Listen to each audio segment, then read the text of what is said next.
Sunday was a day of fun. There were no happy faces in St. Petersburg. Everyone in the village was in the small church. Aunt Polly, Sid, Mary, and Joe Harper's family were all dressed in black.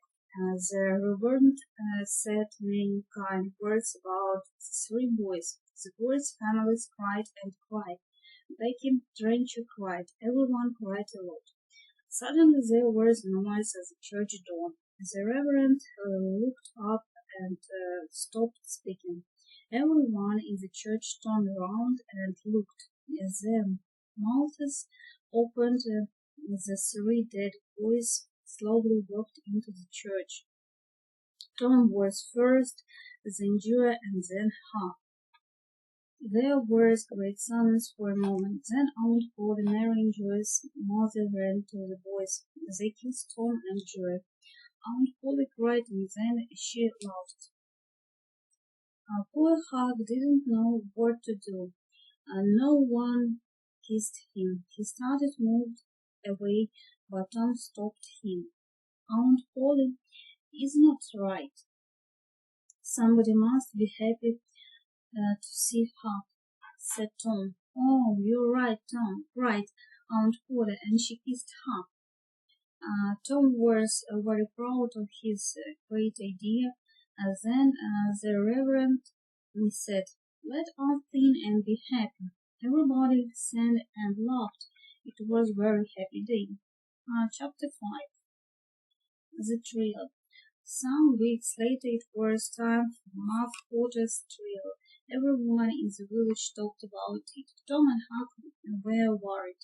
Huck, did you tell anyone about that? Asked Tom.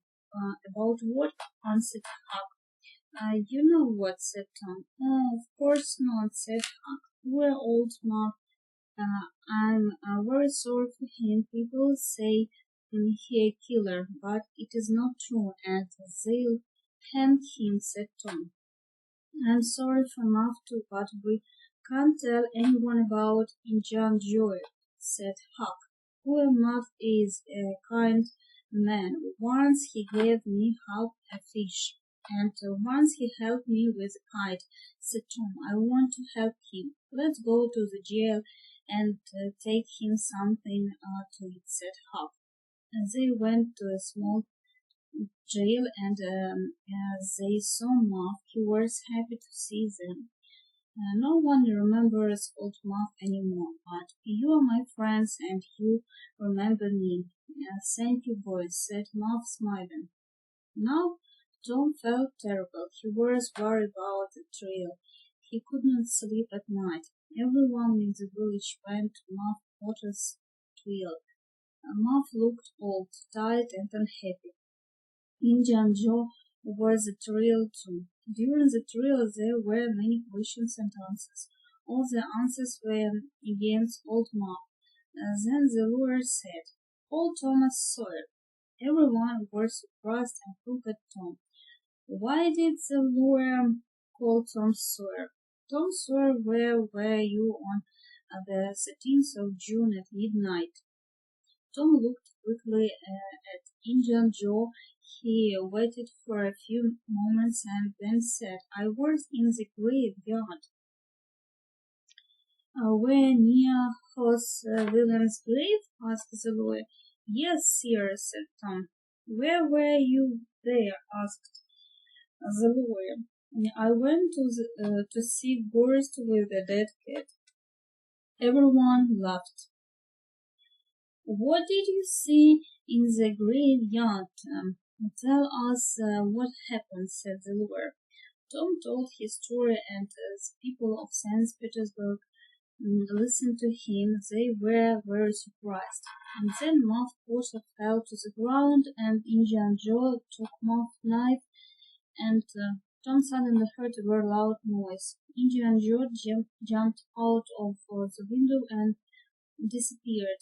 Tom became the hero of the St. Petersburg. He saved Muff Potter's life. Tom's days were happy, but his nights were not. At night he had terrible dreams about Indian Joe. The days passed and no one could find Indiana Jones. Chapter 6 The Haunted House. Every young boy wants to find a treasure, and Tom did too. One hot summer day, he told Huck about his idea. "Where can we look for a treasure?" asked Huck happily. "Robbers put treasure under old trees in the old houses. We can start digging under the old tree on Cardiff Hill. Come on, let's go."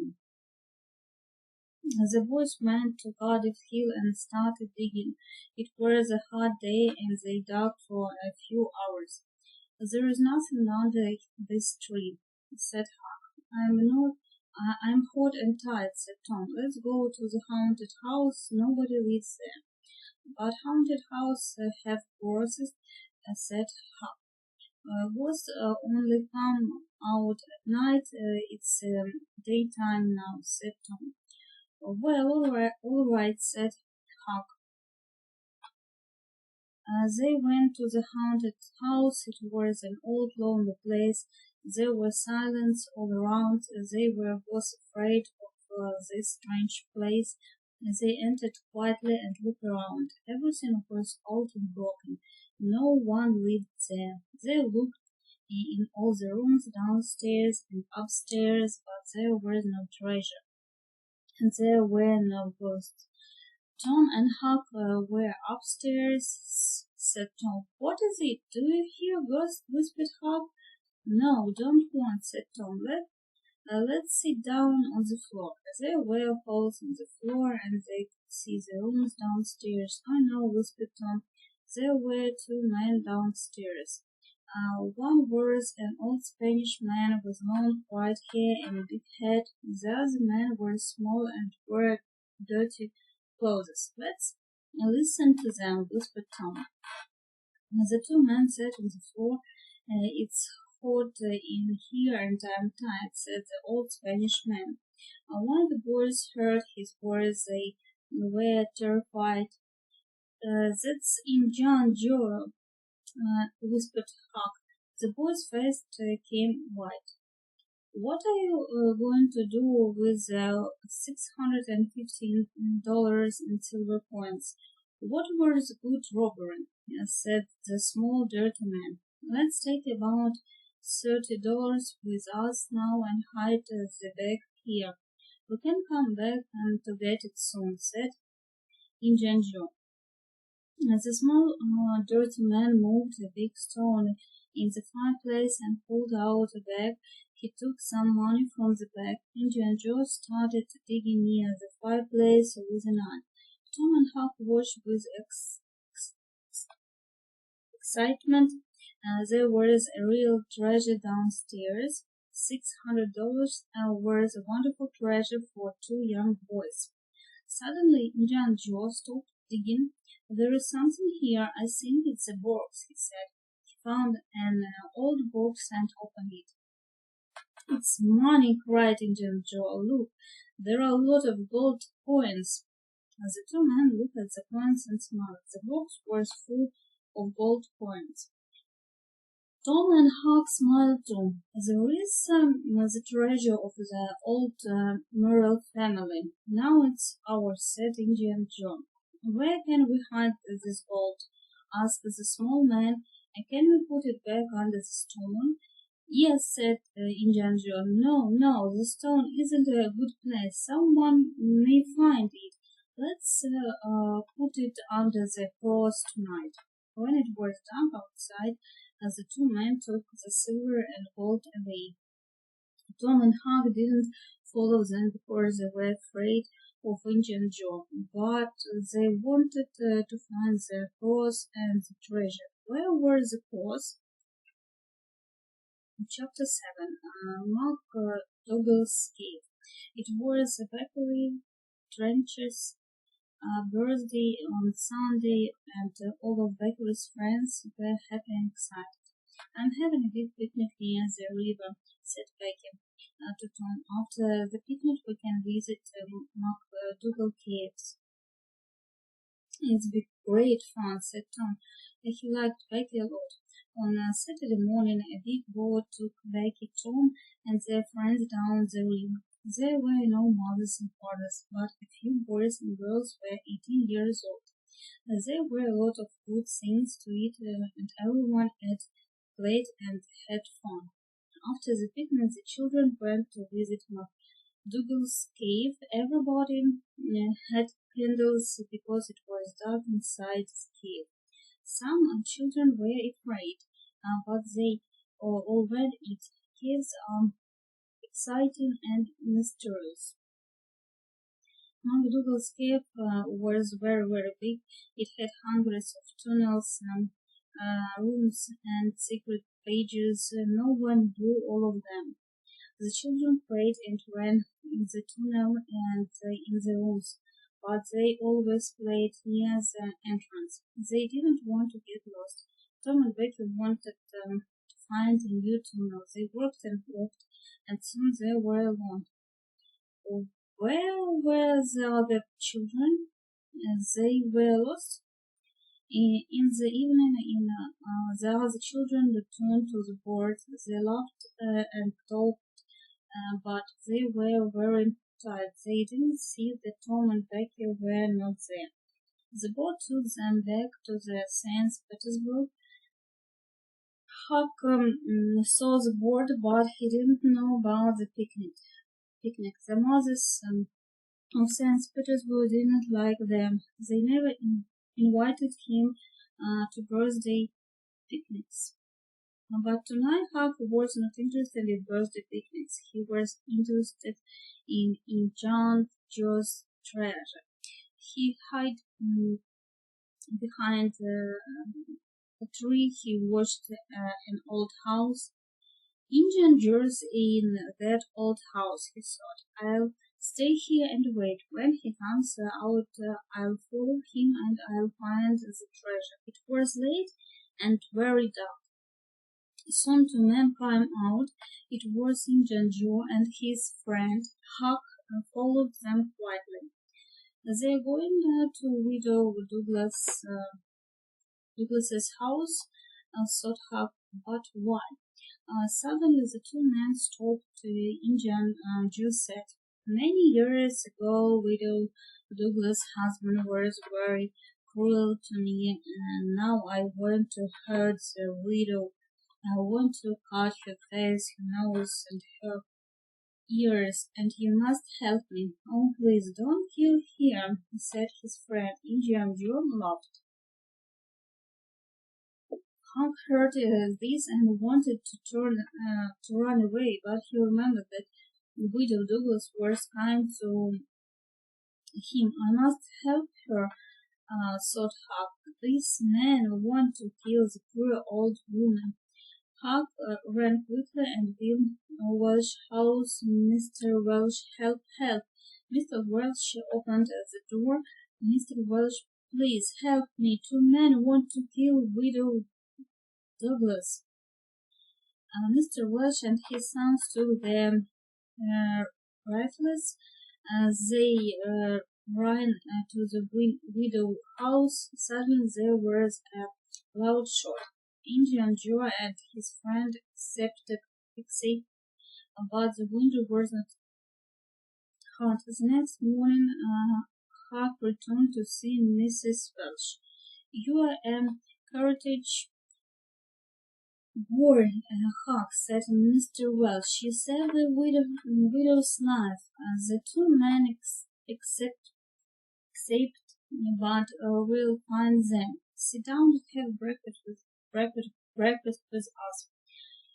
Huck was happy because he saved the widow's life, and now he had new friends, Mr. Welch and his family. This morning all the people of St. Petersburg knew about Tom and Becky, and they were very worried. Why were they? Where were they? Tom and Becky were lost in MacDougall's cave. They didn't know what to do. They were both afraid. Tom took Becky's hand. They worked and worked. Tom wanted to find the entrance of the cave, but he couldn't. Tom and Becky entered a big room with a lot of black beds. It was terrible. The bats flew over their heads, and then Tom and Becky ran away, and the bats followed them. Finally, the bats went away. Becky looked at Tom and said, "Tom, where are we?" "I don't know, Becky." They continued working in the dark tunnels. They were worse, tired and hungry. Becky started crying. "No one will ever find us," Tom. "There are too many tunnels and rooms. Oh, we're going to die here." "Well, get out of this cave, Becky. You'll see," said Tom. They ate their last piece of cake. Soon their last candle went out. Everything was dark. What time was it? What day was it? They didn't know. They were tired and slept. As when they woke up, they were very hungry. Suddenly Tom heard a noise. "Listen, Becky, did you hear a noise? Someone is looking for us." Becky looked at Tom and smiled. "I'm going to see you. You stay here," Becky said. Tom. Chapter 8. The Treasure. Tom went into the dark tunnel, and he saw a light and heard a voice. "Who is looking for us?" And he thought. Suddenly he saw a hand with a candle, and then he saw a man. It was Indian Joe. Tom was terribly scared, but it was dark, and Indian Joe did not see Tom. Indian Joe went a bit quicker. Tom turned to Becky, but he didn't tell her about Indian Joe, and she was very weak. It was Thursday, and in St. Petersburg everyone was worried. Where were Tom and Becky? Many people from the village went to the cave and looked for them, but they couldn't find them. Mrs. Stretcher became very ill, and Aunt Polly her hair became white. Then on Tuesday night there was a lot of noise in the streets of St. Petersburg. "They're here! Becky and Tom are here!" cried the people happily.